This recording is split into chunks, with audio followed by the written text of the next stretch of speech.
This show is produced by the Hartman Media Company. For more information and links to all our great podcasts, visit hartmanmedia.com. Welcome to The Commercial Investing Show, where we analyze, explain, and exploit the opportunities presented in today's commercial property marketplace. If you're interested in apartments, mobile home parks, self-storage facilities, and other income property, you've come to the right place. We'll explore what's hot and what's not in markets nationwide in the relentless pursuit of return on investment. Here's your host, Jason Hartman.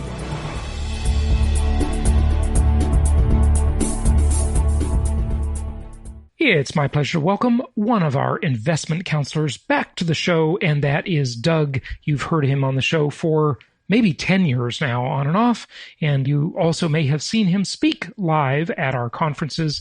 He's the guy that does the portfolio builder game and all those great games that have entertained so many of you, and so many of you have really said some very positive things about those. And Doug, you know the challenge. We've got our virtual Meet the Masters coming up, and your challenge is to do the game, or a game, because you always modify it a little bit every time, which is really nice for our regulars that keep coming back over and over. We want them to have something new, not just the same old thing over and over again. And I don't know what your plan is for virtual Meet the Masters, but this is the first time you'll be doing the portfolio builder game, or maybe you're changing the name too, virtually, right? So exactly. Yes. Virtual's coming up.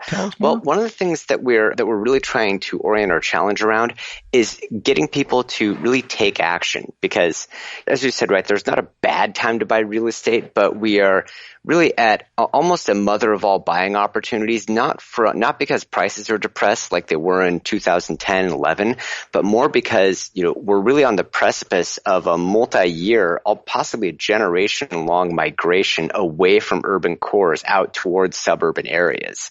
And so this is really probably one of the better times in the past 30 or 40 years to purchase the kind of real estate that we offer, the detached single-family residential rentals. Yeah, no, it's really, nobody wants to live in a high-density area anymore. It used to just be about coronavirus and that fear, but now it's also about civil unrest. And when you see what's happening in some of these cities, it is just really scary. I mean, the police are literally giving up, pulling out. Like I said on the show recently, if there ever was a reason to go buy a gun or five, and get trained on how to use it and have adequate ammunition, it might be now, because we are really seeing another time where the police either can't or just won't protect you. And that's pretty scary. Now, I'm looking at the world falling apart. We're all seeing that from our own perspective, because we all live in different places and we all have different lives. And people have asked me, well, how you doing over the past several months? I've heard that a lot. And it's like, I'm fine. My life hasn't, other than not getting on an airplane, which I actually appreciate and like, my life is quite fine. I mean, I live in suburbia and everything's quite nice around here. No problems whatsoever. Everything's great. But I tell you, if I lived in a city, it doesn't even have to be a big city or super high density. If I lived in a suburban apartment complex or condo complex that was 4 stories high and I needed to take an elevator or go down a hallway, I wouldn't feel that comfortable. And then you add civil unrest to that, and wow, it's it's a 1-2 punch, isn't it? Well, and I've actually been thinking about that a lot lately, because of course, all the people in the media are trying to make it about quote white America versus quote black America or Hispanic America or whoever. Yeah, they're trying to make a race war when there isn't one. It's ridiculous. Exactly. Yeah. But what it's really about is affluent versus everybody else, which incidentally, everybody else includes many people in the Caucasian ethnic group who are disproportionately represented in the affluent class. Yep. But one of the things that has really kind of popped out to me is that what we're really seeing is we're seeing the ultimate collapse of, what I call the middle class fiction. Of course, the middle class fiction is that, right? Okay, you go to school, you go to a good college, you get a great corporate job, you go up, have your career path, then you retire with a ton of money. In all actuality, what happens is you go to college, you take up on a ton of debt. You basically have a raffle ticket, and that raffle ticket says, hey, I have a chance at a corporate job, but if I don't get that corporate job, I will probably end up doing something that I didn't need to go to college for, and everything I needed to know I could have learned on the internet for free. Yeah. So, and let's say that you do by get the that way, corporate job. I just mentioned, I have my criticisms of Elon Musk, but I'll tell you one thing. He claims, I was watching a documentary about him, he says he learned rocket science by watching YouTube. Isn't that amazing? I mean, he is an engineer, okay? But we live in this it's an amazing time to be alive, where we live in this amazing era where your fellow citizens will just teach you everything. Learning has become a peer-to-peer experience. And that's just a wonderful thing. You don't need a professor to teach you this stuff anymore. Now, in some cases you do for the credential, but not for the actual knowledge necessarily. So you're talking about that raffle ticket to the middle class fiction, right? Go ahead. Exactly. Well, and so because what happens is, right, you go through a normal career path and, say you're at a corporation and, and you took on a whole bunch of debt, but you're making good money. So you're paying it off. It's not a big deal. Right. You get promoted a few times, you go up through the ranks. And then at some point, something happens like there's 40 million people unemployed and everybody needs to cut payroll because, their revenue just went down by 40%. Well, in all likelihood, what they're going to do is they're going to say, okay, who's making the most money? Those are the people who have seniority. And then at some point you'll get pushed off the books. If you're one of the extremely small percent that managed to make it up high enough in the chain to where you're the one deciding who gets let go before a lot of people get let go, you might be able to make it. But again, that's a raffle ticket inside of a raffle ticket. And what's happened is there's so many people chasing after kind of this, this paper fantasy that it's escalated the cost of college. It's escalated the cost of a whole bunch of other things when in all likelihood, this is largely a delusion that's all coming unraveled at the same time. Yeah, sadly it is. The middle class fiction, that's a really good way to put it. Corporate America is not going back to what it used to be. No, nothing's going back to what it used to be. This is a mega shift, folks. And I just recognized that pretty early because for many years after this, there is going to be a degree of post-traumatic stress disorder, a PTSD that is not going away with a vaccine, and it's not going away with race reparations, and it's not going away with Joe Biden as president or anybody else. It's deep in the culture. And California is sort of a good example of this in a negative way. It's a good example of a bad thing. And what California, my home state, has become is a banana republic. And a banana republic speaks of this concept where you have the rich elite class and then you have the peasants. Okay. And the middle class has just been hollowing out for years. And what we're here to help people do, to guide them through this process of not getting hollowed out, to help them get up into the upper middle class, or if they're already there, to get up into the wealthy class. And there are various definitions of, ultra wealthy is usually considered $30 million net worth and above. And, there are various tiers of this. But look, we want to be people's guide, and we've, done it for a couple thousand people already. And hopefully we're going to do it for someone new listening, to make sure that they are secure and their lifestyle moves up. Well, the whole middle class is just being hollowed out. And it's been going on for a few decades now.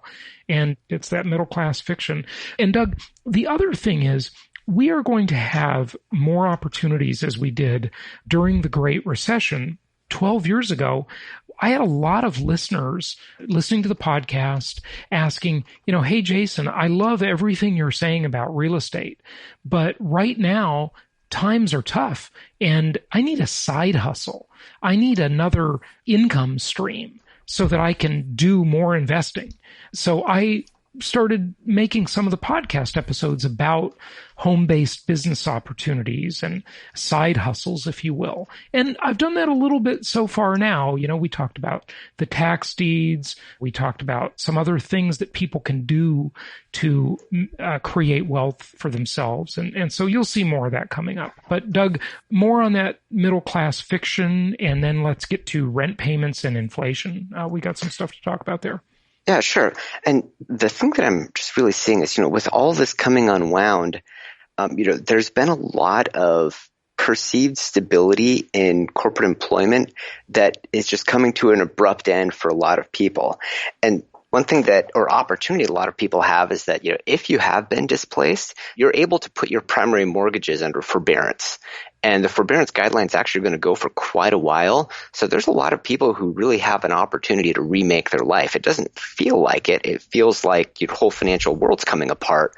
But there's actually a really big opportunity that I hope a lot of people will take advantage of. America is really good at second chances. A lot of people have emerged from a history where they've had real struggles. And that it's a pretty resilient economy because it gives those second chances. Whereas some other countries, if you're ruined once, you're never going to have the chance to be ruined again. Yeah. In other words, you're ruined forever. It's over. But, the U.S. is pretty forgiving like that. And that's a good thing, I guess.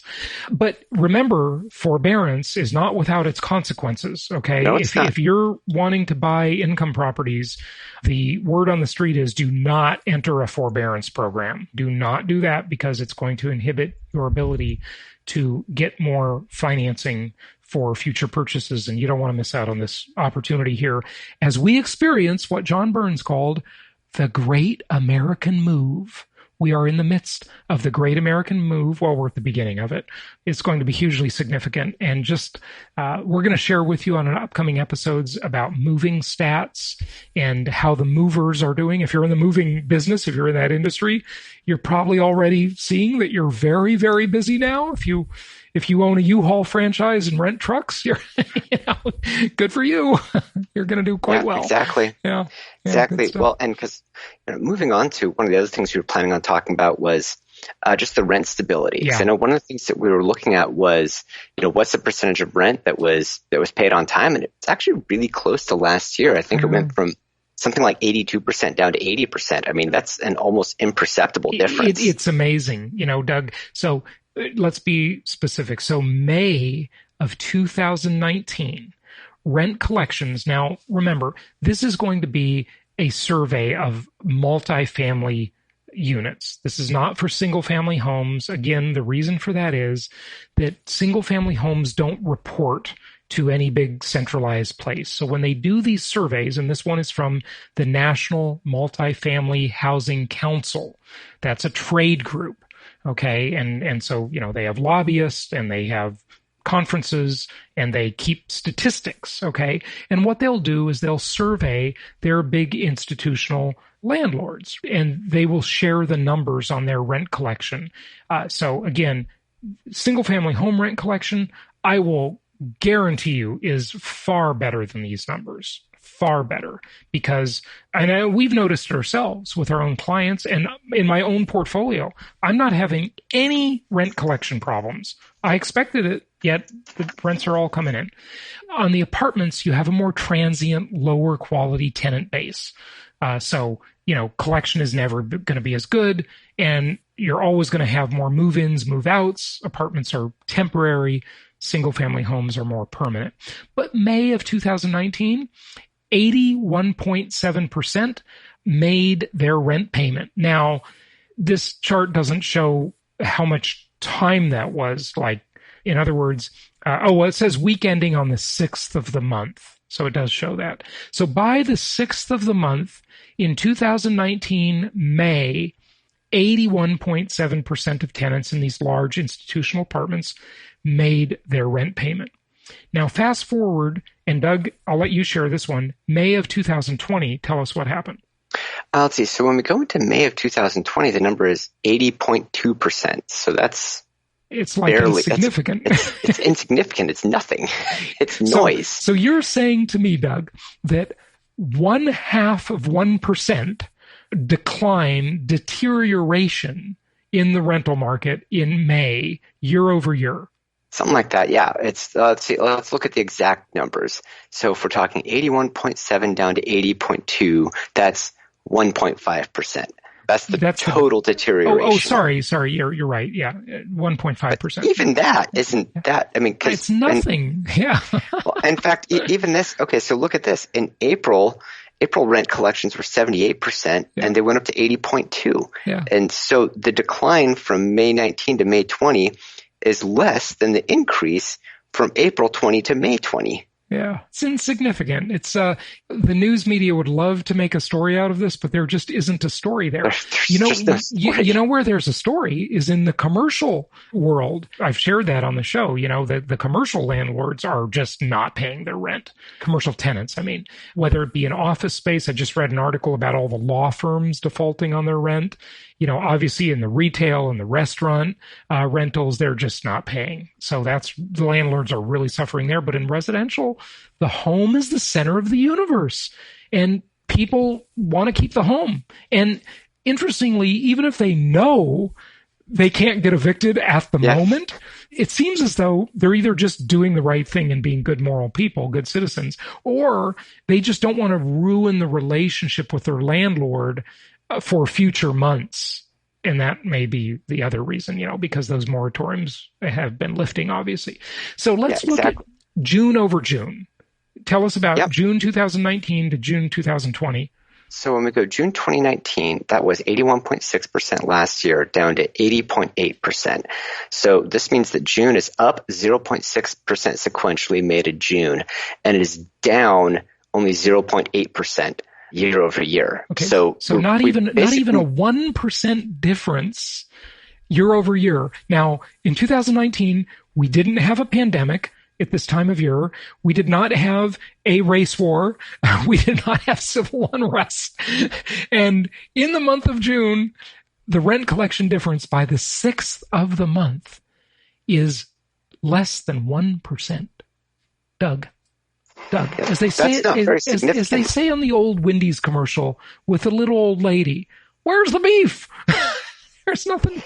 Yeah, there's not a story here. Yeah. It reminds me of that famous song from the 80s, "Let's Give Them Something to Talk About." You know, right. Yeah. Yes, there's nothing to talk about here, folks. Move on. There's just there's just nothing. We'd like to give them something to talk about, but there isn't a story. Okay, so rent collection is strong, thankfully. That's good news. Doug, we got to wrap up fairly soon. I think you're in a bit of a time crunch, but you want to talk about inflation real quickly? Sure thing. So one of the things, a beautiful chart that we saw was looking at some different inflation by sectors. And the sectors that had the high inflation were, groceries, meats, were medical care services, and then gardening and lawn care. Makes sense because all those are things that have been buoyed up by people staying at home. But then on the other hand, our lower inflation sectors or deflationary sectors have been energy, which just dropped like a rock. Oh, yeah. And then apparels, hotels, airlines, car rentals, auto insurance, those things just plummeted. Mm-hmm. And one of the things I think that motor vehicle insurance. Yeah, exactly. Is that all of the areas that have been strong are areas that are associated with people at their home. Mm-hmm. And so I think what that's doing is that's really showing us that, hey, in a really stressful time, real estate has, the income real estate that we recommend has tremendous resilience. Oh, yeah. As I'm fond of saying, right, you don't really know if a strategy works until you have a stress test. Right. And you don't get stress tests all that often. Mm-hmm. Anything can look good when you're in, when you're in a growing market, but it's when you have a big disruption that you find out whether what you're doing makes sense. It's I think it's Warren Buffett or Charlie Munger who says it's when the tide goes out, you can see who's wearing a swimsuit or not, right? Or exactly. Something like that, right? Yeah. It's not until the time goes out that you find out who's swimming naked. And folks, I mean, look, it could be worse than this with what's going on in the world, but it couldn't be much worse than this. I mean, yes, we could have a war, and there are definitely tensions. I mean, we've got North Korea again going off the deep end. We've got Iran. There's definitely geopolitical concerns. But we have a global pandemic. We have civil unrest, not only in the U.S., but all over the world. We have austerity measures. I mean, the world, in a lot of ways, it doesn't look very good right now. Okay. And yet we see all this. Let me just give you a soundbite on each of these charts. Okay. So higher inflation sectors, food up 4.8%. Groceries are at the highest price in 5 decades. I've totally noticed that myself as I've been shopping. I go to Trader Joe's, and just anecdotally, I buy pretty much the same pattern of groceries. I don't change it too much. Anecdotally, Trader Joe's, I'd get 2 bags of groceries, and I'd have some wine in there and some nice things, and it'd be $100. Now it's $160.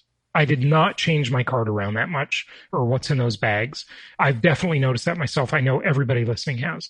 So meat prices up 11.7%. Now that one, you got to take that with a grain of salt, because there have been specific problems to the meat industry.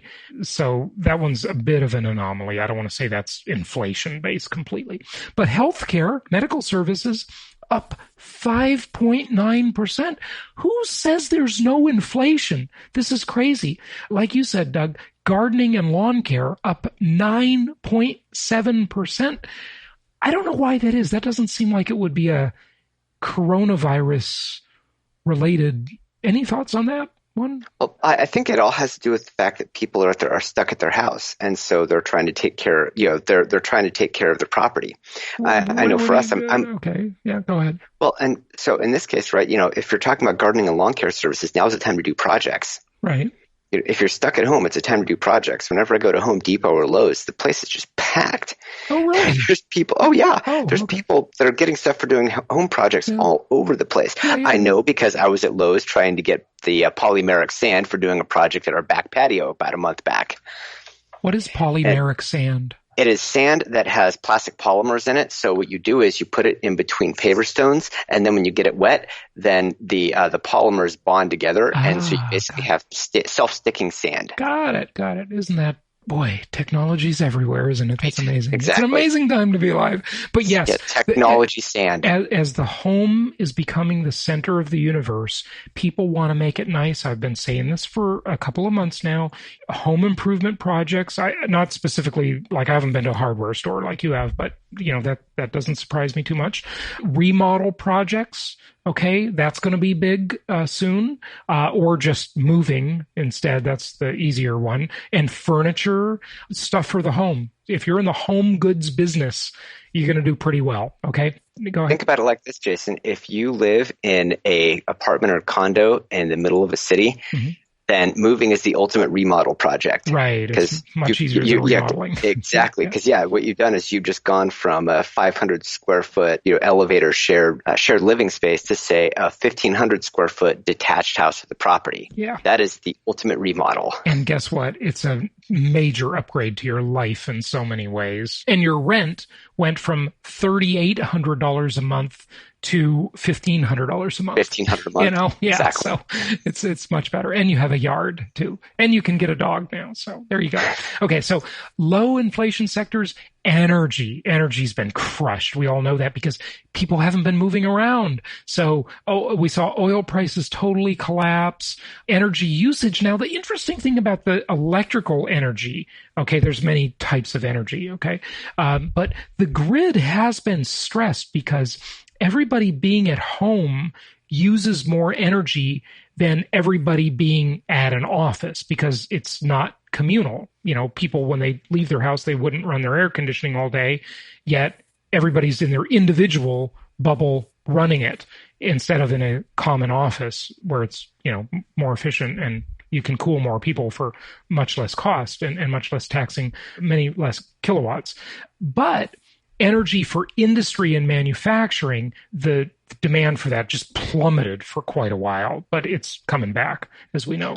So energy down 18.9%. Okay. Now, apparel, we mentioned this on the show before, but if you talk to apparel companies, they said that apparel for the top half of the body was still selling pretty well, but for the lower half of the body wasn't selling. meaning people were on video calls and they didn't care what they looked like from the waist down. That is the funniest thing ever. But anyway, yeah. That is actually an amazing anecdote. Yeah. Well, and one of the things I was thinking on the energy side too, that's very interesting, is that if you have electrical transmission energy, electrical is one of the forms of energy that there are actually the most options that don't involve hydrocarbons. And so one of the things that you have with this is you do have an opportunity for an inflection point in trying to reduce overall carbon output. Now this is, of course, assuming that the objective is to reduce carbon output and not to use carbon as a shill to have an authoritarian government rule lives. They already have that. It's called COVID. Yeah. They don't need to use climate change for that anymore. Hey, like the saying goes, green trees have red roots, okay? So, yeah. So now they can do the authoritarian intrude on our lives and tell us what to do thing because they got the guise of the virus to hide under rather than the environment. So, yeah, they can switch. Wag the dog, Hey, everybody, you need to see the old movie from the 90s, Wag the Dog, right now. I'm going to watch it again because this whole COVID thing and race war is the two giant wag the dog things, if you ask me. It's getting quite interesting. Go ahead. Oh, and the thing that I was thinking, though, is that the notion of the climate changing is real, and, the impact of carbon is real. I think the place where where it's always fallen down is just the assumption that an authoritarian government is the only way to deal with it. If you give the government unlimited authority to deal with the climate, they won't fix the climate. You'll just have an authoritarian government with a climate that is pretty much just as bad as it was before. Or worse, because if nobody owns if you don't have private ownership of things like we saw in communist Russia, when Greenpeace went in there, I remember reading Greenpeace magazine right after the Soviet Union fell, and they went in and toured the Soviet bloc, Russia and the other countries, and they just saw environmental destruction everywhere. And the article, basically the net of it was that when people, and this is from Greenpeace, a major left-wing group, okay?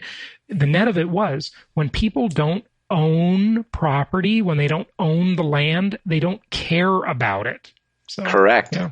So yeah, I think just the dynamics of what we're seeing are just utterly amazing. And I have at least a modest idea of how it's going to shake out. You're going to have, especially in things like airlines, I highly doubt that of course, because airline prices have gone down like 30%, and there's idle capacity everywhere in the aerospace industry. And so that means you're probably going to have at least one major carrier that goes out of business. You're going to have prices stay extremely low for a long time just because there's just so much idle capacity that there's going to be intense competition to try to keep those planes anywhere remotely close to full. Yeah.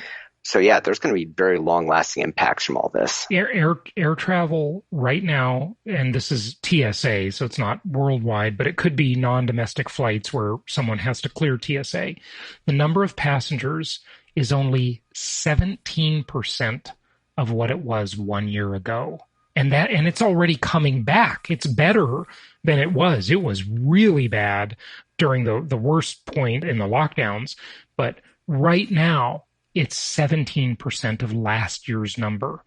And that's still, that's a catastrophe. So, yeah. So apparel down 7.9%. Hotels, motels, and lodging down 17.3%. And airfare, Doug, you just said it, down 28.8%. Car and truck rental that you mentioned, down 19.2%. And what's interesting about that one is that car and truck is not split up. And I say that car rental will remain very cheap.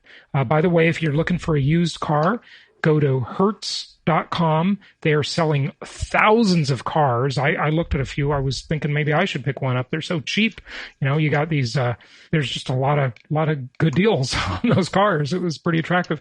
But truck rental, I say, will actually get very inflated during the Great American Move. Now, they're not distinguishing what type of truck, but if they're anything that's a moving truck or a construction truck, that's boom time for that. Yeah. So it's not split up. So, and motor vehicle insurance, because nobody's driving, down 14.3%.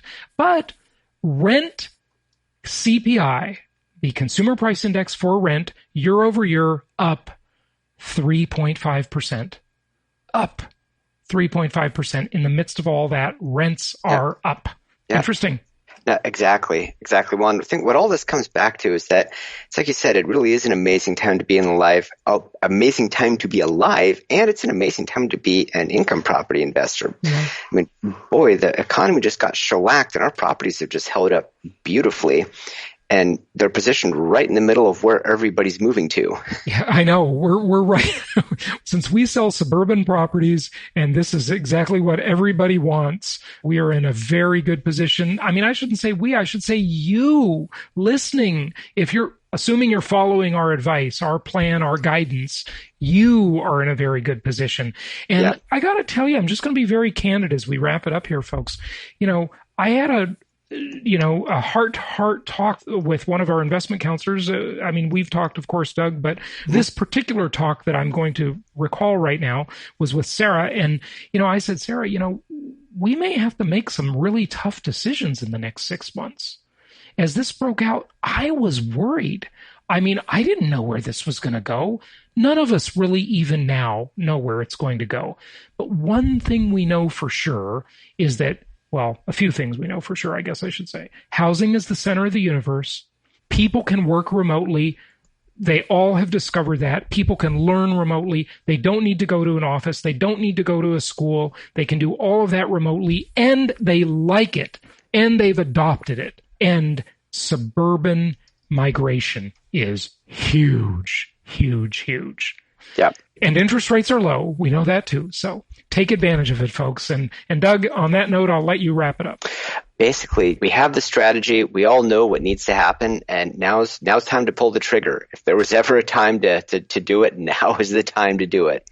It's not the crazy low prices from foreclosures that we saw in 2010. It's the crazy big migration trend that are going to eventually make the prices and rents we're seeing now just seem like pennies. Yeah, I agree. Okay, Doug, well, thank you very much. And if you need us, we're here for you, to guide you, to assist you on your path to building wealth through income property. Reach out to Doug or any of our other investment counselors at jasonhartman.com or by calling 1-800-HARTMAN. If you're in the U.S., that's only a U.S. phone number, 1-800-HARTMAN. If not, catch us on the internet, jasonhartman.com. And until next time, happy investing.